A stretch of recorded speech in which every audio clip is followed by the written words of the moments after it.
नमस्कार। मैं Ravindra Kumar, lecturer political science, school शिक्षा विभाग, हरियाणा सरकार।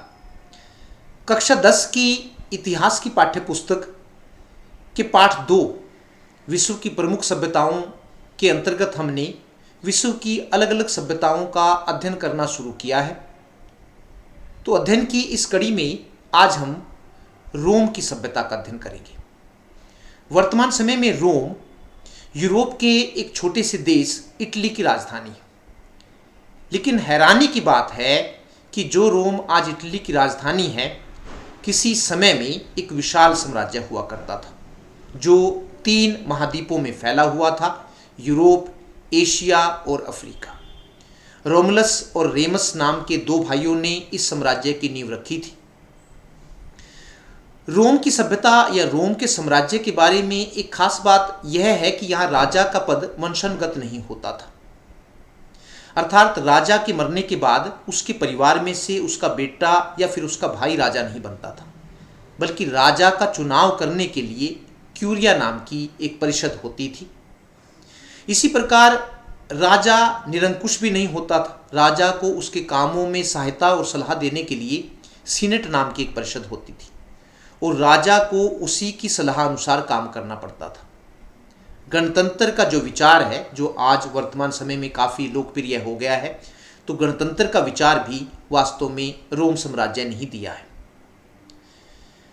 रोम साम्राज्य के यदि राजाओं की हम बात करें तो वहाँ अलग अलग समय पर अलग अलग राजा हुए हैं।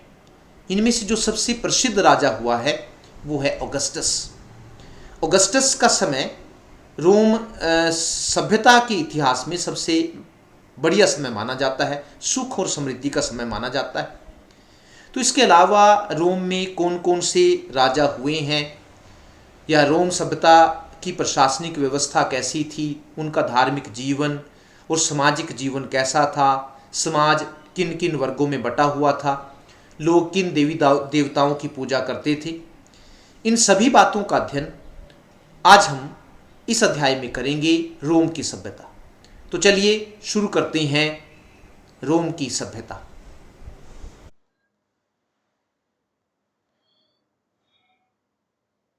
कक्षा 10 की इतिहास की पाठ्यपुस्तक इतिहास भारत एवं विश्व के अध्याय 2 प्राचीन विश्व की प्रमुख सभ्यताएं। तो प्राचीन विश्व की प्रमुख सभ्यताओं के अंतर्गत आज हम रोम की सभ्यता का अध्ययन करेंगे। वर्तमान समय में रोम इटली की राजधानी है। ये आपको जानकारी होनी चाहिए कि रोम जो है वर्तमान समय में इटली की राजधानी है। लेकिन आपको जानकर हैरानी होगी कि किसी समय में रोम एक बहुत बड़ा साम्राज्य हुआ करता था। आज जो रोम इटली की राजधानी है, किसी समय में वह एक विशाल साम्राज्य होता था।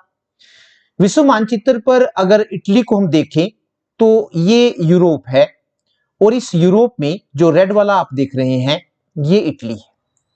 छोटा सा देश है यूरोप का एक, जिसकी राजधानी रोम है। अगर यूरोप का मानचित्र देखें हम तो ये पूरा यूरोप है, और इस यूरोप में ये जो आप रेड रेड देख रहे हैं ये इटली है। इसके साथ लगते देश हैं ऑस्ट्रिया है, ये फ्रांस है, अगर आप देख रहे हैं ये स्पेन, ये पुर्तगाल, और इसी के साथ ये ग्रीस है। ग्रीस का अध्ययन हम कर चुके हैं, ग्रीक सिविलाइजेशन या फिर यूनान की सभ्यता का अध्ययन कर चुके हैं, क्योंकि यूनान की सभ्यता के पतन में रोमन साम्राज्य का एक बहुत बड़ा हाथ है। तो ये इटली है और इसकी राजधानी जो है वो रोम है। और अगर इटली की अगर हम बात करें तो जो आप ये येलो येलो देख रहे हैं ये इटली है, सारा का सारा ये इटली है, यूरोप के अंतर्गत ये आता है।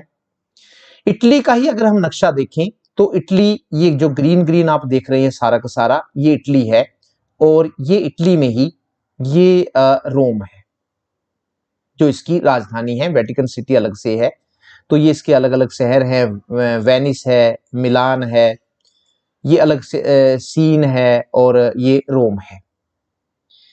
तो ये रोम साम्राज्य का नक्शा आप देख रहे हैं कि कहां कहां तक ये फैला हुआ था।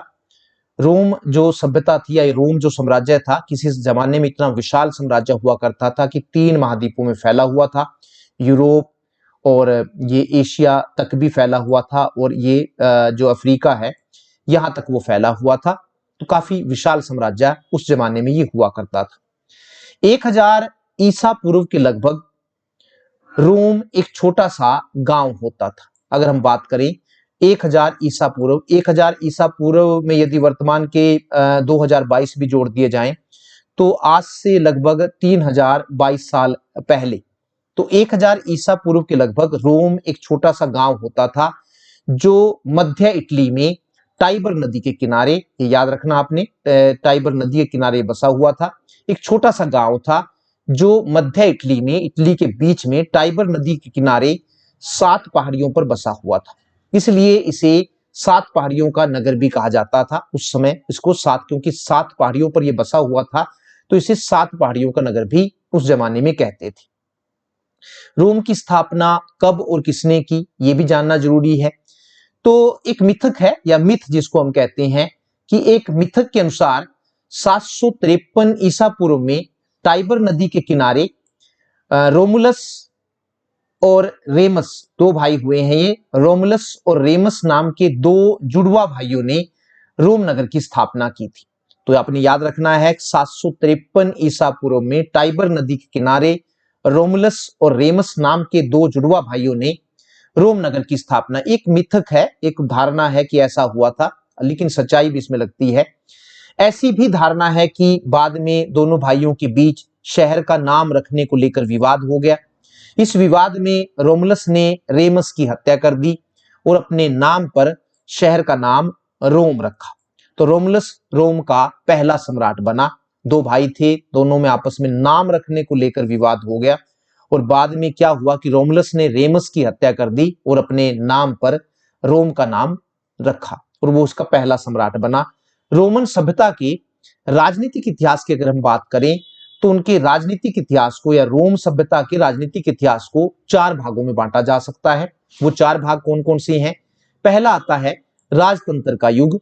ये जो चलता है राजतंत्र का युग 753 ईसा पूर्व से 509 ईसा पूर्व तक का समय है। इसको रोम सभ्यता के इतिहास में उनका जो राजनीतिक इतिहास है राजतंत्र का युग कहते हैं। दूसरे युग की शुरुआत जिसको कहते हैं गणतंत्र का युग, ये 509 ईसा पूर्व से 133 ईसा पूर्व तक का समय है। तो इस काल में रोम में क्या कहते हैं हम, गणतंत्र रहा है, जिसको हम कहते हैं गणतंत्र का युग इसको माना जाता है। और इसके बाद है तीसरा जो राजनीतिक विकास का उसका समय है, वो है सैनिक अधिनायकों। वहां पर अलग अलग जो सेना के जो लीडर होते थे वो प्रधान बन गए थे। सैनिक अधिनायकों का काल 133 ईसा पूर्व से 27 ईसा पूर्व तक का समय माना जाता है। इसको सैनिक अधिनायकों का काल माना जाता है। और चौथा है उनका राजनीतिक विकास का अगर समय देखें, साम्राज्यवादी काल, जो 27 ईसा पूर्व से लेकर 476 ईस्वी तक का समय है। तो इस प्रकार रोम सभ्यता के राजनीतिक इतिहास को हम 4 भागों में बांट सकते हैं: राजतंत्र का युग, गणतंत्र का युग, सैनिक अधिनायकों का समय, और साम्राज्यवादी काल जो 27 ईसा पूर्व से 476 ईसा पूर्व तक का समय माना जाता है। तो एक एक करके इनका अध्ययन करेंगे। उसमें पहला है राजतंत्र का काल, जो 753 ईसा पूर्व से 509 ईसा पूर्व तक का समय है। इस समय को रोम के इतिहास में रीगल युग, याद रखना है आपने इस बात को, कि जो उसका राजतंत्र का युग माना जाता है, जिसको हम 753 ईसा पूर्व से 509 ईसा पूर्व तक चलता है, इसको रोम के इतिहास में रीगल पीरियड के नाम से भी जाना जाता है। इस दौरान रोम पर 7 राजाओं ने शासन किया, लेकिन ये सभी राजा निरंकुश नहीं थे, अर्थात अपनी मनमर्जी से शासन नहीं करते थे। निरंकुश राजा का मतलब है कि जो अपनी मनमर्जी से शासन करे, जनता की राय न ले। तो लेकिन रोम में ये विशेषता नहीं थी। वहां जो राजा हुए हैं 7, वो निरंकुश नहीं थे, अपनी मनमर्जी से शासन करने वाले नहीं थे। राजा का चुनाव करने के लिए लोगों का एक समूह होता था रोम में, जो राजा का चुनाव करता था, और जिसे वहां पर क्यूरिया कहा जाता था। तो रोम की जो शासक थे, 7 राजा जो वहां पर हुए राजतंत्र के समय में, वो निरंकुश नहीं थे। उनका चुनाव करने के लिए लोगों का एक समूह होता था जिसको क्यूरिया कहा जाता था। इस प्रकार यह कहा जा सकता है कि उस समय राजा का पद वंशानुगत नहीं होता था। वंशानुगत का मतलब है कि राजा के मरने के बाद या राजा अपने मरने के बाद उसके परिवार में से कोई दूसरा व्यक्ति शासक नहीं बन सकता था, बल्कि राजा को चुनने का काम क्यूरिया नाम की एक परिषद करती थी। राजा को उसके कामों में सलाह देने के लिए लोगों की या फिर मंत्रियों की एक सीनेट भी होती थी, जो राजा को उसके प्रशासन संबंधी कामों में सहायता देती थी। तो इस प्रकार यह कहा जा सकता है कि उस समय राजतंत्र तो था, यानी कि राजा का शासन तो था, लेकिन राजा स्वयं निर्णय नहीं ले सकता था। उसे कोई भी निर्णय लेने के लिए सीनेट की सलाह लेनी पड़ती थी। ये रोम साम्राज्य की खास विशेषता है, रोम सभ्यता की, कि वहां राजा निरंकुश नहीं था, अपनी मर्जी से शासन नहीं कर सकता था। शासन के कामों में सलाह देने के लिए मंत्रियों की एक परिषद होती थी, जिसे वहां पर सीनेट कहा जाता था। राजा को रेक्स कहा जाता था, ये आपने याद रखना है, अंडरलाइन कीजिए। राजा को रेक्स कहा जाता था रोम में। लैटिन भाषा में रेक्स का अर्थ होता है राजा। तो इस युग का अंतिम जो राजा था, जो पहला वाला राजतंत्र का युग था, वो टारक्विन द प्राइड था, जो राजतंत्र का युग हुआ। तो वो सबसे अंतिम जो राजा था टारक्विन द प्राइड था, जिसने 510 ईसा पूर्व तक रोम पर शासन किया। उसके बाद दूसरा जो युग की शुरुआत होती है, जो दूसरा काल शुरू होता है, वो है गणतंत्र का काल, जो 509 ईसा पूर्व से लेकर 133 ईसा पूर्व तक चला। 509 ईसा पूर्व में लुसियस टारक्विनियस सुपरबस, दोबारा फिर मैं नाम ले रहा हूं क्योंकि यूनानी भाषा के शब्द हैं, थोड़े नाम लेने में थोड़ी मुश्किल हो सकती है। लुसियस टारक्विनियस सुपरबस रोम का राजा बना। तो ये 509 में जब गणतंत्र का समय शुरू होता है, तो तब ये राजा बना। लेकिन यह राजा काफी क्रूर और अत्याचारी था। इसके ऐसा माना जाता है काफी क्रूर था, लोगों पर अत्याचार करता था, और सीनेट जो राजा को उसके कामों में सलाह देने के लिए बनाई गई थी, सीनेट की सलाह अनुसार भी काम नहीं करता था। इसलिए लोगों ने राजा को उसके पद से हटा दिया, क्योंकि वहां लोगों की जो क्यूरिया नाम की परिषद होती थी, वो ये पसंद नहीं करती थी। तो राजा को, जो ये राजा हुआ है लुसियस टारक्विनियस सुपरबस, तो जब ये इसने लोगों पर अत्याचार करने शुरू किए और सीनेट की सलाह के अनुसार भी काम करना बंद कर दिया, तो लोगों ने इसको हटा दिया। इस प्रकार रोम में से राजतंत्र, मोनार्की जिसको हम कहते हैं, का अंत हो गया जब उसको हटा दिया। इसके बाद रोम में गणतंत्र की स्थापना हुई। गणतंत्र को रोमन भाषा में रेस रिपब्लिका, ये याद रखना है कि वहां पर इसको, जिसको हम रिपब्लिक कहते हैं आजकल, क्योंकि उसी से टूटकर ये शब्द बना है। तो रोमन भाषा में की अगर हम बात करें, तो गणतंत्र को वहां रेस रिपब्लिका कहते थे, जिसका अर्थ होता है लोगों की संपत्ति, अर्थात पूरा का पूरा राज्य लोगों का होगा, न कि राज्य का। वहां पर रेस रिपब्लिका का ये मतलब माना जाता है। गणतंत्र का मतलब है कि राज्य का मुखिया जनता द्वारा प्रत्यक्ष अप्रत्यक्ष रूप से चुना जाता है। तो रेस रिपब्लिका वहां पर जब राजा ने अत्याचार करने शुरू किए, अंतिम राजा ने, तो उसको हटा दिया और गणतंत्र की स्थापना की। वहां पर रेस रिपब्लिका उसको कहा जाता था। अतः गणतंत्रात्मक शासन व्यवस्था के अनुसार सरकार को चलाने के लिए राजा को हटा दिया गया। अब वहां पर राजतंत्र को खत्म कर दिया गया। एक सीनेट की स्थापना की गई, जिसके सदस्यों का चुनाव जनता द्वारा किया जाता था, और इसमें जितने भी सदस्य होते थे, आगे बताया जाएगा कितने होते थे। एक सीनेट बनाई गई जिसके सदस्यों का चुनाव जनता द्वारा किया जाता था। इस सीनेट में 300 सदस्य होते थे। अगर उनकी बात करें कितने होते थे, 300 सदस्य होते थे।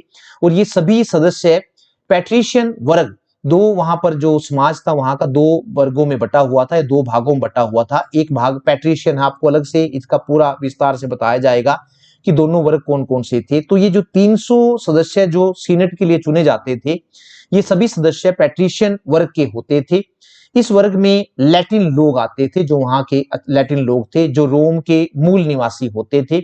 इस वर्ग में रोम के उच्च और कुलीन परिवार के व्यक्ति आते थे। तो रोम में जो बड़े उच्च और कुलीन परिवार के व्यक्ति थे, उनको पैट्रिशियन वर्ग कहा जाता था। और ये जो 300 सदस्य सीनेट में होते थे, ये सारे के सारे पैट्रिशियन वर्ग के ही होते थे। सीनेट द्वारा 2 न्यायाधीश नियुक्त किए जाते थे। ये एक महत्वपूर्ण बात है जो आपने याद रखनी है। आगे सीनेट क्या करती थी कि अपनी तरफ से 2 न्यायाधीश नियुक्त किए जाते थे। इनको कॉन्सूल इनको कहते थे, कॉन्सूल्स, जिनको हम कहते थे, जो 2 न्यायाधीश बनाए जाते थे उनको कॉन्सुल्स कहते थे। ये हर वर्ष चुने जाते थे तो सीनेट द्वारा। वे तीन के काम क्या कहते, ये मुख्य न्यायाधीश, प्रमुख सेनापति और प्रशासक होते थे, यानी कि सारा का सारा जो शक्तियां थी इन्हीं को दी गई थी। जो 2 मुख्य न्यायाधीश होते थे, मुख्य न्यायाधीश भी होते थे, वो सेनापति भी होते थे और प्रशासक भी होते थे। आगे आपको जो सारी की सारी शक्तियां इनको जो दे रखी थी, इसकी कमियां भी आगे पता चलेंगी आपको। तो कौंसुल की सहायता के लिए एक वित्त अधिकारी भी होता था, जिसको वित्तीय संबंधी मामलों में सहायता देता था, और उसको क्वेस्टर्स वो कहते थे, जिसको रोम के लोग क्वेस्टर कहते थे। तो इस प्रकार अगर हम कहें कि रोम में अगर हम बात करें कि 300 सदस्यों की एक सीनेट होती थी, जो बनाई उन्होंने बाद में रिपब्लिक के बाद, और ये 300 सदस्य जो होते थे वो सारे के सारे पैट्रिशियन वर्ग से आते थे सीनेट के। तो सीनेट जो 300 लोग थे, आगे फिर 2 न्यायाधीश को नियुक्त करते थे और जिनको कौंसूल कहते थे। कौंसूल का चुनाव हर साल के लिए किया जाता था और यही सब कुछ होते थे, 2 कौंसूल ही, यही मुख्य न्यायाधीश होते थे, यही प्रमुख सेनापति होते थे और यही प्रशासक होते थे, यानी कि पूरा पूरा प्रशासन चलाने की जिम्मेदारी इन्हीं पर होती थी।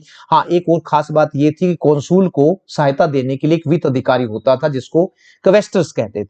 इस प्रकार हम कह सकते हैं कि जिस प्रकार गणतंत्र में देश का मुखिया एक व्यक्ति, वर्तमान समय में देश का मुखिया एक व्यक्ति होता है, गणतंत्र का मतलब है ऐसी शासन प्रणाली जिसमें देश का मुखिया प्रत्यक्ष और अप्रत्यक्ष रूप से चुनाव जनता द्वारा चुना जाता है।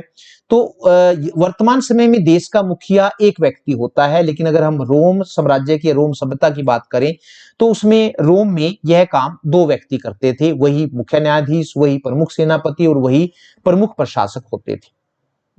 पैट्रिशियन वर्ग क्या था ये जान लेना जरूरी है, क्योंकि पैट्रिशियन पिछले आया है। तो राजतंत्र के काल में ही रोम का समाज 2 वर्गों में बट गया था। उसमें एक आता है पैट्रिशियन वर्ग और दूसरा है उसमें प्लेबियन वर्ग। ये 2 वर्ग वहां पर होते थे समाज में, जो बटा हुआ था, पैट्रिशियन वर्ग और प्लेबियन वर्ग। पैट्रिशियन वर्ग की अगर हम बात करें तो इस वर्ग में लैटिन लोग आते थे, जो लैटिन भाषा बोलते थे, जो रोम के मूल निवासी होते थे, ये वहीं के रहने वाले थे। इस वर्ग में रोम के उच्च और कुलीन परिवार के व्यक्ति शामिल थे। तो जो रोम के जो उच्च और कुलीन परिवार के जो व्यक्ति थे वो पैट्रिशियन वर्ग में आते थे, लैटिन लोग इनको कहते थे। और प्लेबियन वर्ग एक दूसरा वर्ग भी होता था, प्लेबियन वर्ग। तो ये क्या था, इस वर्ग में दास, भूमिहीन किसान और गरीब व्यक्ति आते थे। इनको राजनीतिक अधिकार प्राप्त नहीं थे, सारे के सारे जो राजनीतिक अधिकार थे वो पैट्रिशियन वर्ग को प्राप्त थे। तो ये जो दास थे, भूमिहीन किसान थे और जो गरीब व्यक्ति थे रोम के ही, वो प्लेबियन वर्ग में शामिल किए जाते थे, इनको कोई राजनीतिक अधिकार प्राप्त नहीं थे। गणतंत्र के युग में ही रोम में रोमन लॉ कोड बनाया गया। एक और खास विशेषता यह है कि जब वहां गणतंत्र था तो रोमन लॉ कोड बनाया गया। वास्तव में यह कानूनी प्रक्रियाएं थी। जैसे भारत में कानून के बारे में आईपीसी, इंडियन पैनल कोड, अगर हम बात करें तो इंडियन पैनल कोड है, उसमें बहुत सारी धाराएं लिखी गई हैं कि किस किस धारा के तहत व्यक्ति को कोई क्या क्या सजा दी जाएगी। तो ऐसा ही पैनल कोड जो है वो गणतंत्र के युग में रोम में बनाया गया, जिसको रोमन लॉ कोड कहते थे। तो इसमें 12 टेबल्स थी जिसपे अलग अलग बातें लिखी थी, जिसमें नागरिक अधिकारों, संपत्ति के अधिकारों और कानूनी प्रक्रियाओं का वर्णन किया गया था। तो ये इस प्रकार का वहां पर एक कोड बनाया गया था।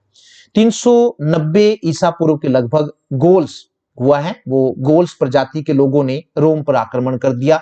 390 ईसा पूर्व का समय था जब गोल्स प्रजाति ने रोम पर आक्रमण कर दिया। अगर हम देखें यहाँ पर, ये जो आप देख रहे हैं ये इटली है या रोम का साम्राज्य है, और यहां जहां पर वर्तमान समय में फ्रांस है आजकल, वहां पर किसी जमाने में गोल का साम्राज्य होता था ये। तो इन्होंने क्या किया, 390 ईसा पूर्व में अगर हम बात करें, पीछे बताया गया 390 ईसा पूर्व में गोल्स के इस साम्राज्य के लोगों ने रोम पर आक्रमण कर दिया। इस आक्रमण ने रोम के शासकों की आंखें खोल दी, क्योंकि गोल्स ने युद्ध में रोम को काफी नुकसान पहुंचाया था। जब जिस तरह से उन्होंने आक्रमण किया तो उस टाइम जो रोम के लोग थे वो सैनिक दृष्टि से कुशल व्यक्ति नहीं थे। तो जब इन्होंने आक्रमण किया तो जो वहां के राजा थे उनकी आंखें खोल दी, क्योंकि इस युद्ध में रोम को काफी नुकसान पहुंचा था। इसके बाद रोम ने सैनिक दृष्टि से शक्तिशाली बनने का निर्णय, जब आप पर कोई आक्रमण करेगा तो आपको अपनी शक्ति का पता लगेगा। तो उन्होंने को लगा कि भाई जिस तरह से उन्होंने आक्रमण किया और रोम को काफी नुकसान पहुंचाया, तो उन्होंने सैनिक दृष्टि से शक्तिशाली बनने का निर्णय लिया। सैनिक दृष्टि से शक्तिशाली बनने के बाद रोम ने अपने आसपास के इलाकों को अपने अधीन करना शुरू कर दिया। जब वो सैनिक दृष्टि से शक्तिशाली बने तो अपने आसपास के जितने भी इलाके थे उन पर कब्जा करना शुरू कर दिया। और एक खास बात यह भी होती है कि जब एक राज्य अपनी सीमाएं बढ़ाता है, जब वो दूसरे राज्यों को अपने अधीन करना शुरू कर देता है, तो उसकी सीमाएं दूसरे राज्यों को छूने लग जाती हैं। ये होता है कि जब आप अपनी सीमाएं बढ़ाएंगे तो उसकी जो आपकी सीमाएं हैं वो दूसरे राज्यों को छूने लग जाती है। रोम के साथ भी यही हुआ। उसकी सीमाएं कार्थेज जो साम्राज्य था वो अफ्रीका महाद्वीप में आता था। तो जब उसने अपनी सीमाएं या अपने साम्राज्य का विस्तार करना शुरू किया गोल्स के आक्रमण के बाद, तो उसकी सीमाएं जो थी वो कार्थेज साम्राज्य को छूने लगी।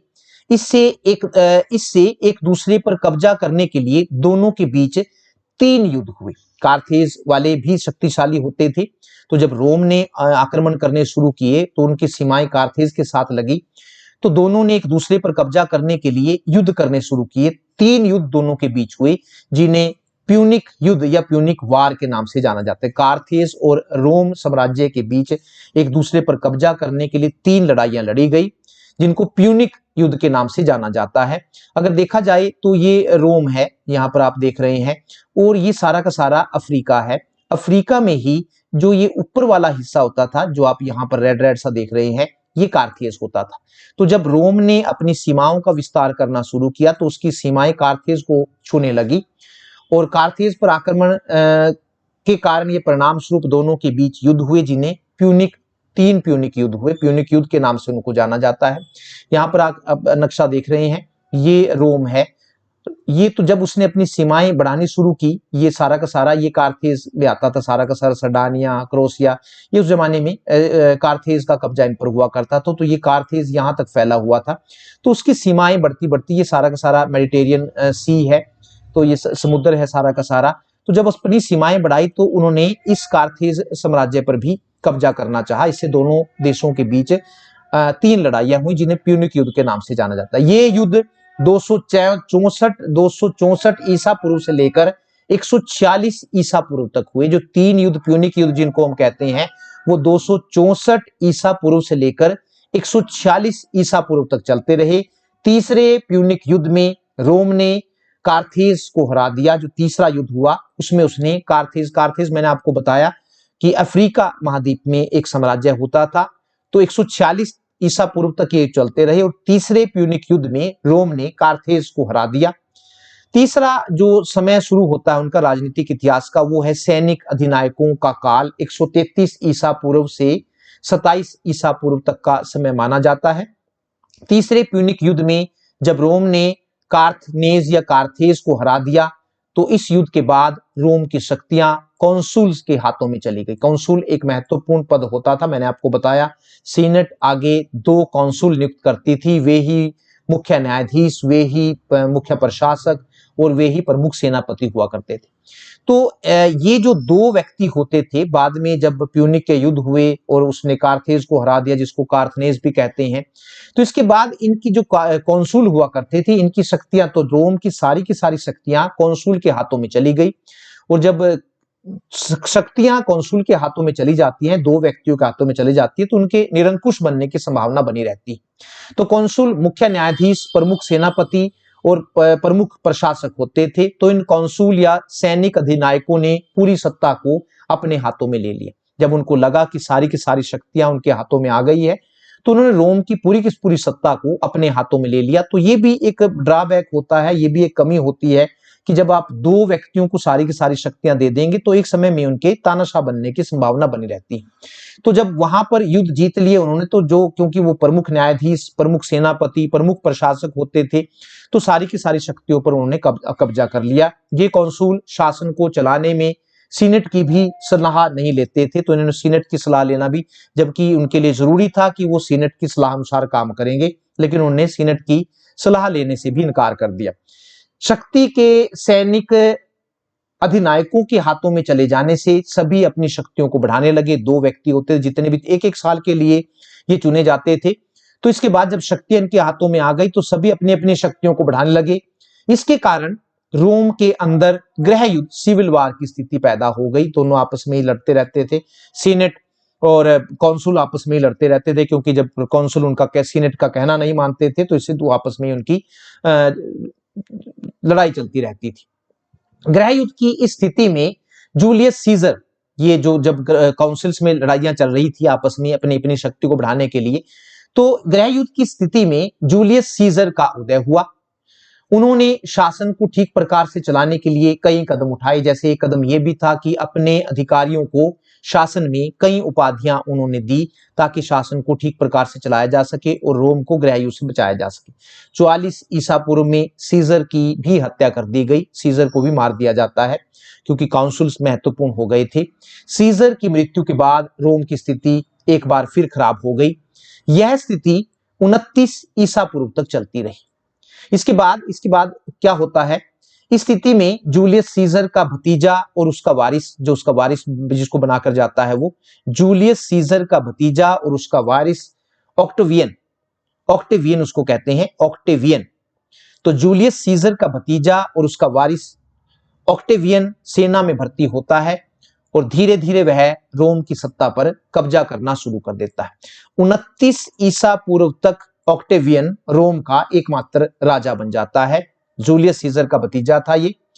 तो साम्राज्यवादी काल उसके बाद शुरू होता है। साम्राज्यवादी काल 27 ईसा पूर्व से 476 ईस्वी तक का समय माना जाता है, जो साम्राज्यवादी युग था।